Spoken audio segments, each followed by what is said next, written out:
Hey guys, it's Tim Charles here from Obliviscaris, and I'm here to tell you a crazy tour story. So this one goes back to the middle of 2015 when we were doing a European Summer Festival tour, and we had just played Bloodstock Festival in the UK, and the next morning we were traveling very, very early. We had a flight about 6:30 in the morning or something like that to the Czech Republic to play Brutal Assault there, which is an amazing festival. And so we got down to the airport around 4:30 in the morning, thinking that this is heaps of time. We're like really early, 2 hours through like a London airport will be totally fine. And then everything just took forever, and the airport was actually packed even at 4:35 in the morning. But we were still all tracking fine. We went through airport security, and all the guys went through. We were all together in a group, and then all of a sudden I got pulled aside to get my violin bomb tested. And it got basically just put in a pile waiting, with a bunch of other stuff to eventually get put through.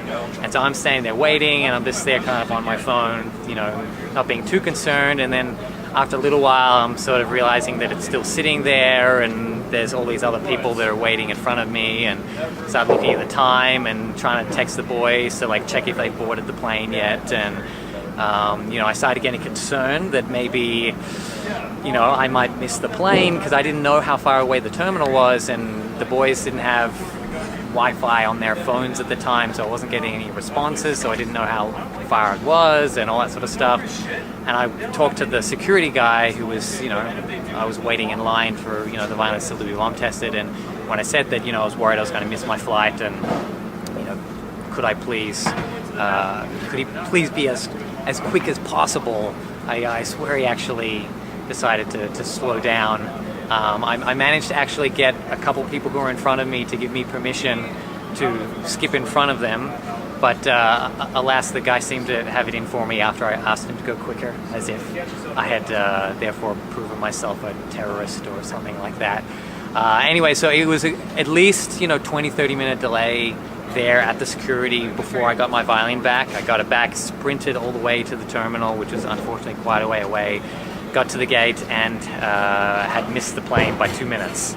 And we were supposed to be on stage about 3 in the afternoon at Brutal Assault, and I went back and found out that the next plane was only going to get me to the Czech Republic with not enough time to make that time slot. And so I booked it anyways, just in the hope that maybe we could make it, or that we could work it out. I was even talking to the guys that if I get someone waiting for me to pick up from the airport, there's maybe a chance that I might make it during the set. Like I might turn up and the show's already started. Maybe I can play the last 2 songs or something like that.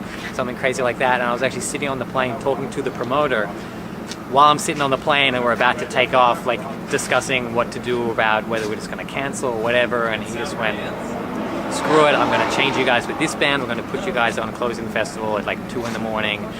Which was a little bit of a bummer, because we were worried no one was going to be there at that stage. But it's amazing how things turned out, because we actually had probably a couple thousand people watching us. The vibe was actually amazing, because everyone was really drunk by 2 in the morning, and it was a really incredible show. So it was one of those things where it definitely cost us some money on the cancelled and extra flight, but it was this hugely stressful day that at least ended up with an amazing show at the end. So I guess that's all that matters in the long run.